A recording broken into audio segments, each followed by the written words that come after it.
You ever hear the phrase, fake it till you make it? Bolt fam, what's going on? It's Trey Lance here, just signed. Super excited to get out here and get started. Bolt up, let's go.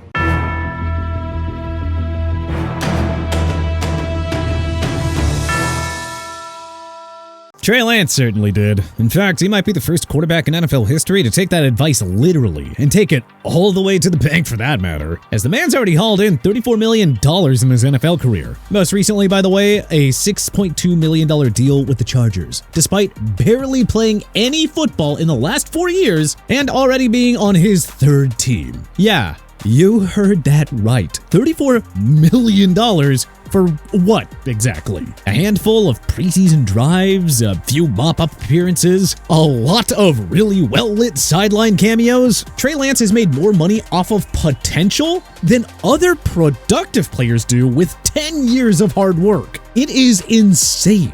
We're talking about a guy who has built an entire career on the mythology of what kind of player he could be, dating back to his days in high school at Marshall in Minnesota, onto that fateful highlight reel tape from the Missouri Valley Conference, and now, miraculously, the NFL too. Just 558 total pass attempts across high school, college, and the NFL.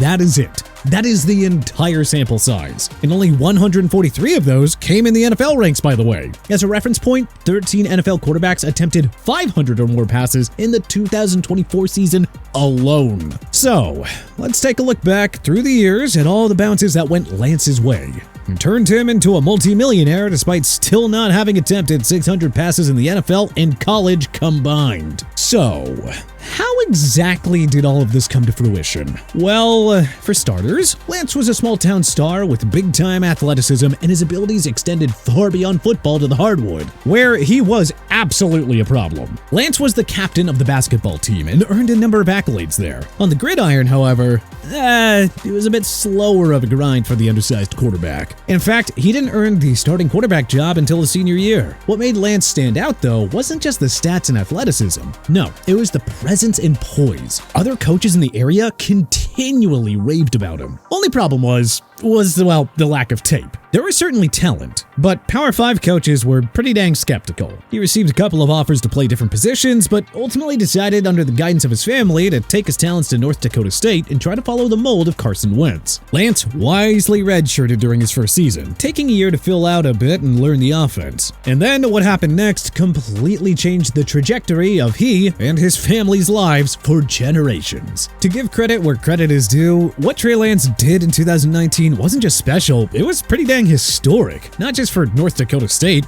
not just for the FCS, but for college football, period. You want to talk about getting the most out of a one-year window? Lance didn't just maximize his moment, he turned it into a full-blown myth. He took absolutely everything that he picked up from the redshirt years spent learning the ropes behind Easton Stick, and Lance stepped into the starting role and proceeded to put together one of the most statistically perfect seasons that the sport has ever seen. In 16 total starts, Lance threw 28 touchdown passes. He threw 0 interceptions, but most importantly, a perfect 16-0 record. If that somehow weren't enough, there was also the cherry on top, as he also managed to lead the Bisons to a national championship. However, because of his age, he could not declare for another season, 2020, which, as we all know now, was ultimately canceled due to COVID. The Bison were supposed to make up the rest of the season the following year, but Lance ultimately opted out to prepare for the draft, which, yeah, he was still regarded as a top prospect for. But the question is, should he have been? Because, yeah, while the numbers Trey Lance put up at North Dakota State are, jaw-dropping, there is no denying that, well, context matters. He was over a year removed from playing any legitimate amount of football, and when he was on the field, well, he wasn't exactly torching SEC defenses. The Missouri Valley Football Conference is a far cry from big-time college football. Most of the teams Lance faced wouldn't sniff bowl eligibility in the FBS, let alone survive a Big Ten schedule. And quite frankly, North Dakota State would not have either. Then there's the Carson Wentz factor. If he hadn't gone number 2 overall in 2016 and turned in a near MVP season a year later, well, there is just zero chance that Trey Lance is in the first round conversation, let alone going 3rd overall. So, everything was pointing to Lance being a bust. But at the time, no one wanted to see it. which of course ultimately led to the San Francisco 49ers of all teams taking the bait. A real stunning turn of events considering their regime's historically strong performance bringing in talent through the draft. And actually, you know what? Saying that they took the bait is a bit of an understatement. John Lynch & Co. straight up devoured it with one of the most aggressive moves in recent NFL history. I mean, they traded 3 first-round picks, including the 12th overall in that year's draft, and a third-rounder to move up to number 3 in the 2021 NFL Draft for a guy who, again, had thrown fewer passes in his life than Baker Mayfield does in a single season. Lance sat behind Jimmy Garoppolo his rookie year, which, yeah, that's not a crime. He was raw and one of the youngest players in the game. Everyone knew and understood that he was going to need reps. The Niners said the right things. He's developing. He's got all the tools. It's a part of the process. Then came 2022, and Lance finally got his chance. And that lasted not even 2 full games. Yeah, week 1 was not so pretty. And it was his only complete game of the season, and it came against the Bears. There, he completed 13 of his 28 pass attempts for 164 yards and an interception in a 19-10 road loss. Then, in week 2 of his second year, Lance suffered a season-ending ankle injury. Yeah, not exactly a strong proof point for him being worth all that the 49ers had invested.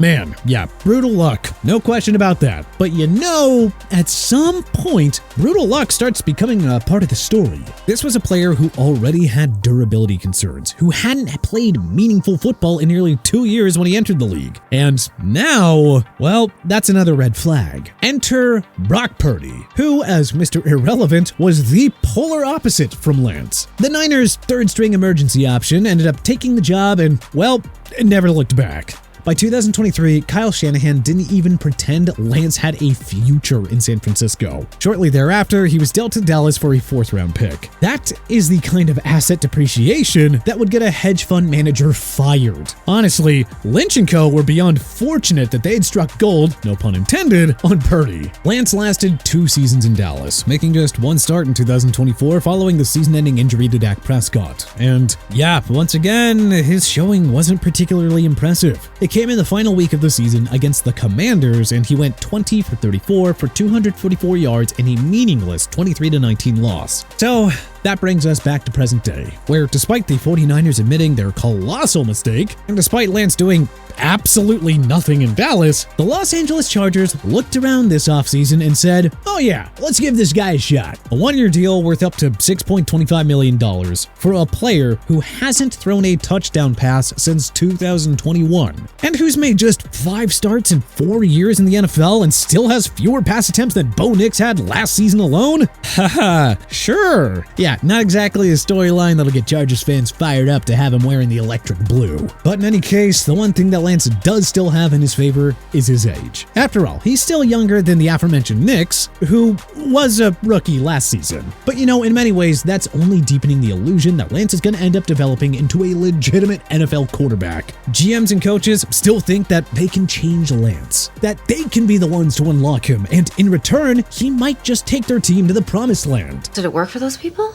No, it never does. I mean, these people somehow delude themselves into thinking it might, but it might work for us. But come on, he is the ultimate tools over tape guy that NFL executives love to take on as their reclamation experiment. NFL teams continue to look at the size, the speed, and the arm and decide that everything that he could be is far more valuable than anything he actually was. And because he's still so young, they're holding out hope that he'll manage to develop. In the case of LA, honestly, we aren't super sure what they're thinking, as they're currently entrenched with Justin Herbert and really have no need for a project like Lance. I don't know, maybe they felt like he could be a decent spot starter, you know, should Herbert go down with an injury. But, I don't know. Here's the thing. At some point, holding on to potential stops being intriguing and starts being a liability. Trey Lance is 4 years into his NFL career, and we still have no idea what he can do against an NFL defense for an extended period of time. Because either he can't win a job, or he's gotten hurt. And yet, somehow, someway, he continues to trick NFL teams into giving him literal millions of dollars, just so he can show up to practice and hold a clipboard on Sunday. If that's not the greatest hustle in modern NFL history, then I don't know what is. But hey, what do you think about the Trey Lance saga? Did he trick you? What do you think we got right here? What do you think we got wrong? Do you think that Trey Lance will eventually develop into a true starting quarterback? Let us know in the comment section below. If you like this video and learned a thing or two, then hey, clicking that like button helps us out a ton. And you know, we really appreciate it. If this is your first time coming around to TPS though, then hey, subscribing is a great idea because we put out videos like this every single day. But as always, thanks for watching and we'll see you guys next time.